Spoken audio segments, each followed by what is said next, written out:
ihan campaign na vela le thuyan soi vela mi puisu khek vel ihan kalkual na vela khan tuna hian hei uat som pakhat a thena lo ni ta lung lei kho pui chu kamia khan I mu lok dan ani em nge irin phak wak nge ni han ti lai te kha hriat kan han du dewa rin phak wak ani kha ka chu ti bo nge ni ke ni chu assessment lak ti te kan na tiam lo kho pa kan line lo bur ani ve na oma ira amai ro chu ke ka England to na le tia ang thil lian tham to chuanin thei top ti ve sim thei top mual phau nin he thil ti du lo chi ka nia to bang chuanin ka thei top ka ron chua to pa sai ko ka thu sai tur tam zo kha ni chin thia tong trai pathian hena ko dil velania chuanin arun phenga cell phone a nota ka jiap ngal char sar thina kunga tiang chu kai bo sai da na nia I kha thei to pa sai patia lo nung dewa sai tu ra patian thena dilin thu tha sai hi oma thu nung sai hi oma sai nung hi oma chu pathian hena pokati la sei nun te in politics nena in kai noi tur pathian thu nena ram kal siam lai mila bi thin lunga vatlana tura pathian ina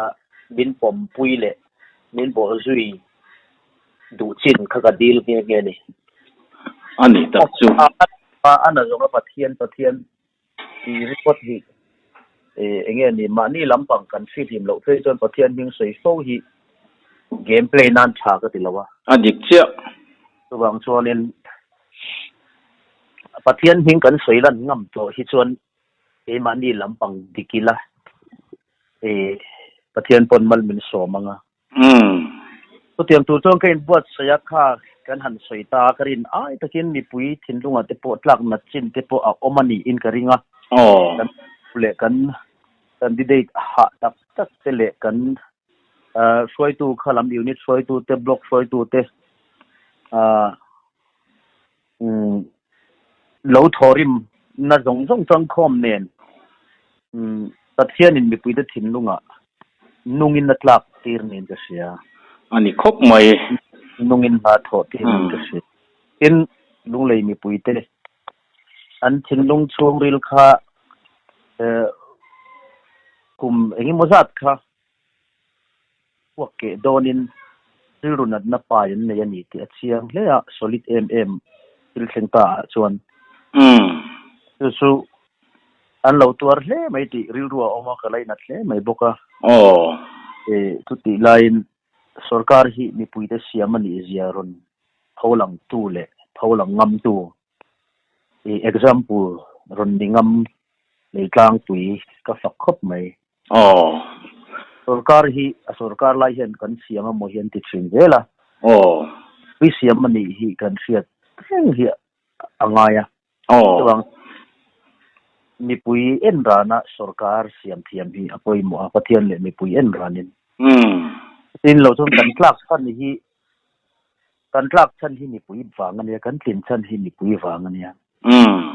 minister kan mi te hi mi pui wangani veka tuang chon MLA kan mi chan po tuang chon pathian le mi pui hi ngai chang ranin an room ri te an lim thom te in na rolin kana veni tiril rupu chunga ram mi pui te ne na hian ro rela annari an room ri ngai tha romana ve ngam ram foi tu kan mamo le maya kan room laya le lammin hoisana an beng min kup san tu ro rel tu kan nei hi chuan atopa mi pui mang thawin ro rel le dan zong kan ni veka pathian le mi puin chang kopin nghe ni phu ba an la ni chuan ti ngai ti chuan zona toy te chan thei po ani mai thei hai chu hun te in ei tam lutuk lo ni ten ka lo ria nang hi kan mai chanin fak ni lovin kan Mizoram bi ka hi chuan kan zo fa te jing hen kan idol hi ni ve shum shima so a full chak maya wa zong zong ne na ZPM han chang ta hi mi then khat soidana chuan kan idol leng zem hla asak lai te le ka tiang hun lai tang to ni in le pathian lama a in man to nuwa poni sela zo fa te idol ni na hian ani local khan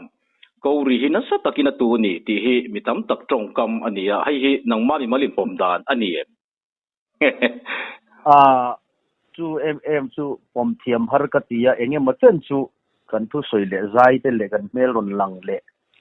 tiang politics kan lu til ve ta hial hi chuan in ram ni pui le tlang pu ya po nung le mi pui te ya po na tho chin chu nei ngai nga ba chu amaro chu ka soi tong khan solid na tura ta ni hianin atel chu ka tel ve anga ma te kan aya rim taka kan tho hona anianga ipui te ril ru sim sima lei thei lei lung lei kho pui mi te lei thei tura party chen khaten an lo ngai lai lei an thei hau lo na lai kha ka chuang zo ke chuan ani mo sum le pai he involve fang ti ga ringa involve ngei ti po te kan sethawa ten thil sang hi a involve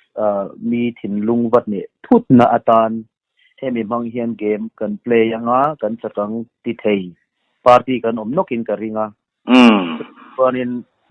lung lei mi pui ta thin lung le thei lo sum le pai pe po lo ni sela a vote zonga in exchange du mi lo thin lung straight lutuk mai mo that principle nei kha ka suang khop mai lo mo me tu ki la lung pakhat ve chau kan ni ni ini na an mi dang nan soidan ti ka chu ni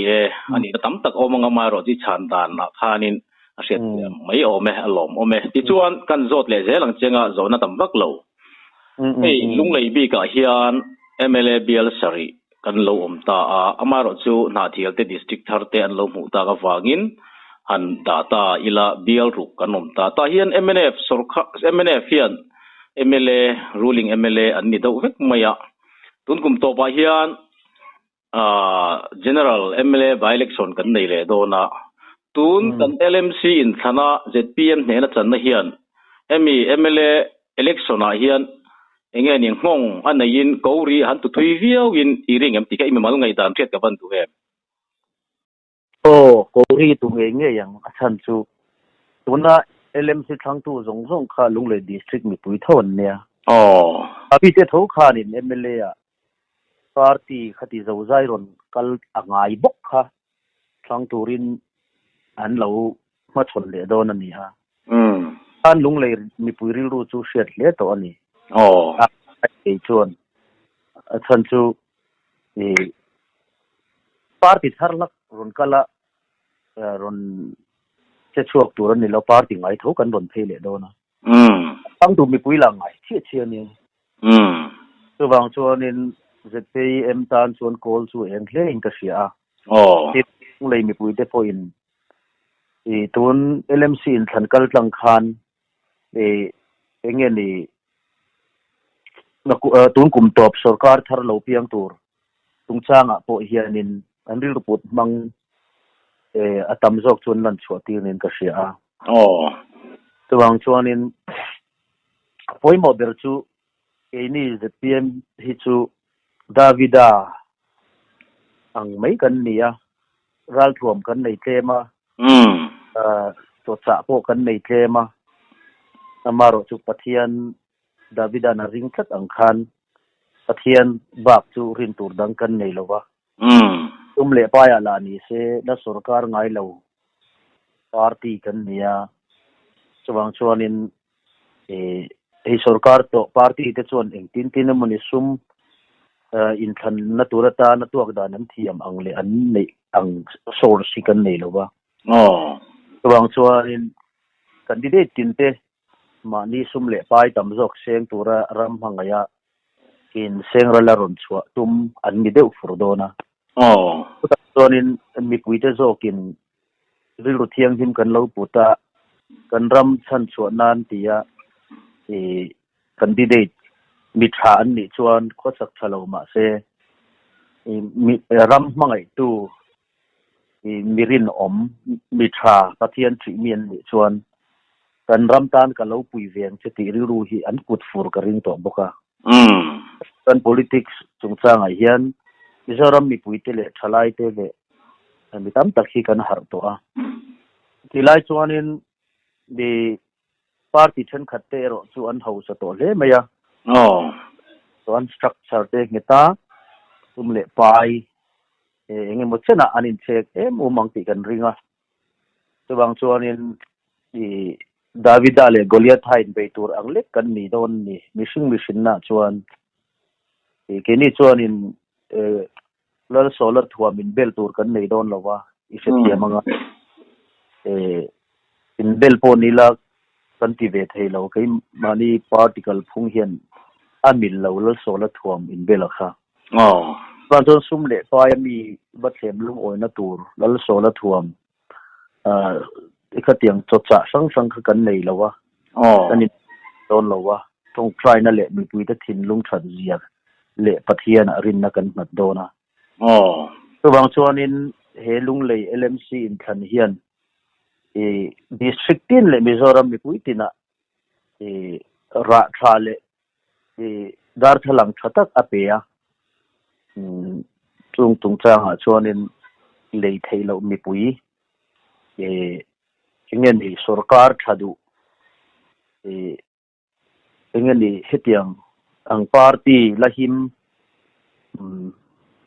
an mani wanga kong po voi khat po la zo lo voi te khat ma le pm awang hianin kong pui te hi ala chemi alawa electricity power lampang po har sat na kan na tok mai lo chum chu party la en chin lo kan nia ma te chunga chen te hi chu tiang ang karni tura mitling tak MLA mitura mi thatak tak kan party le lam unaw te athiam na nei tiat te ho in phum ve tho am na nia nie fia thei a om fia ngama om ram siam thatura phur em party ron chuak tir ron khi ron le me ki ram mi pui te hianin en chin an du ang ti hi chiang ani chuwang chuanin hemi chungchang a hianin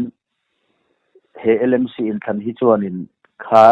lunglei khopui mai ni lovin rampum huap hian change sia mangti hi karing ani an zol nei kan ram zol nei ten simlama changin harna en na lo thleng ang ti da thleng dik tur te po a ken dikna ani tur te po han ngai ve tin ngot tai la tiro chuanin thil pakhat kan zole du chu nangma mi mal chungchang bi ta ania awm tok itiangin min chang ta la a thain ka ria ramin akauna wang chin le pathian thu le ram kal pui kop hi ituma wangin politics a te po yan zuang luta mitam tak chuan ani te zong ti te po in anti wang phong amaro so thiang lim takin politics hi akal pui theya ram me kai hroi the ni ti nun pui tlat tu in ye wang hianin kan chuang le mai che kai ni MLA kum to pa kan in thlang tura hian MLA ni tur hian din te tu mem khoi bia la ngai din ni tum ti te kha iril rut kam hun te tula fan da ulek ma sela nita sela kha I chan duang top kha ni minan chang la ka ba duem a top na lamata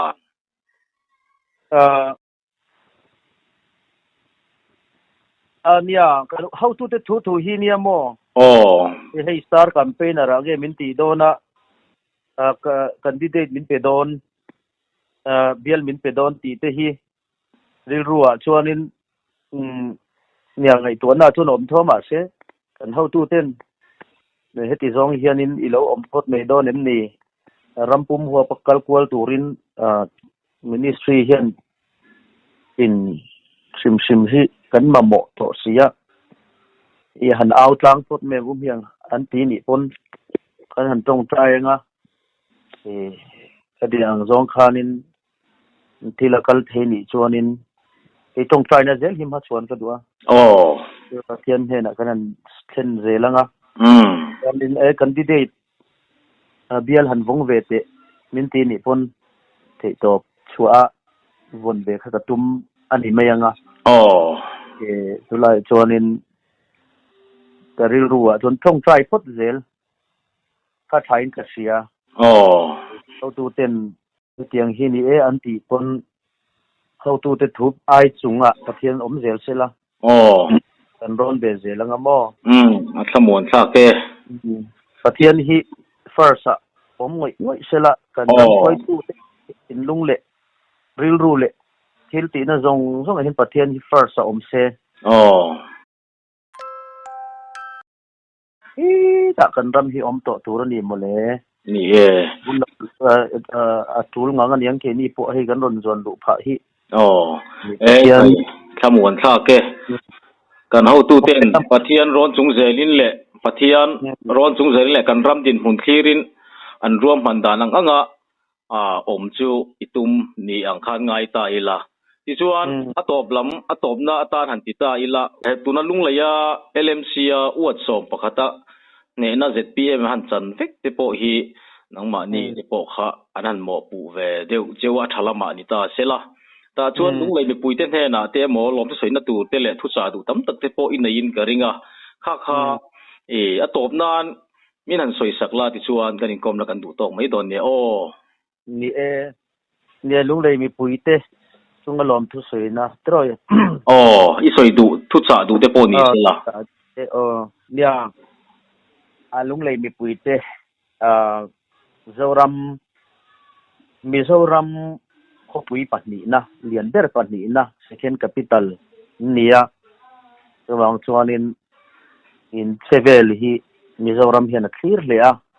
zai thiam po non product tha a mizo fium lama ni se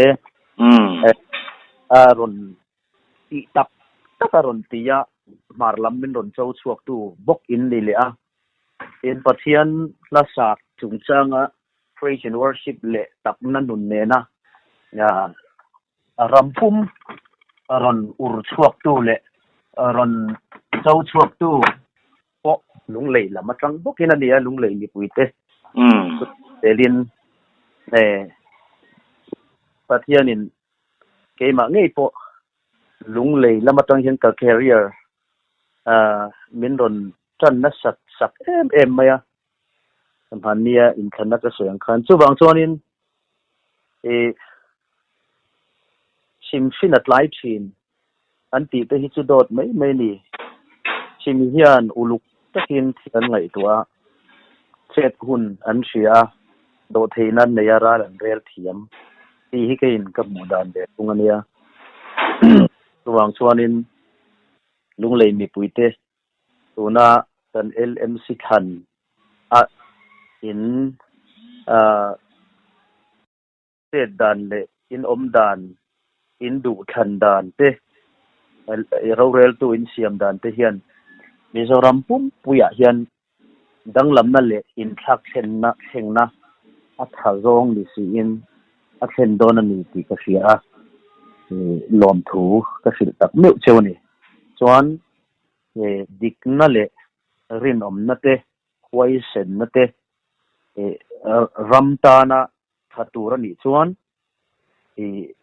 in thurwala free khat in von tlat na te hi chel ding ngen nget avon zel tur le kaltang put zel tur tangte ta na en ton tur ni tura in pholang zel turin kangen in kadu sakna ka hlan bok chawa chuan LMC ha kan than tak te kan candidate ting zong te du sakna sang ber ka hlan chewin dik na le rinom na in rorel ula na thok tura thanin ni angin rim taka thok tur le siam that tur azona zonga bel turte ya turte chei turte khai chwa turte azona zong tak meu turin ka ngen bok chewa in corruption lo do war le zual tur de tele mire theite le mei thai le fasha te lo ngai sak le zual tur chewin ka ngen bok chewani in atling lo zong te po pathianin in tan hun ruat ala nei ngi dona tundin muna in lo tling lo ani pon in sual wa ngani lawa ani na taka chon veng chunga mi that hiau le fel ko san mi le ka thiam ko nga po a mi duai lo te in ni lom veka changa khanin in ke pen du to na ramtan in ti the ang te ti chun zom tur le hun lo lom le zel tur tan be dong mai lawa ramtan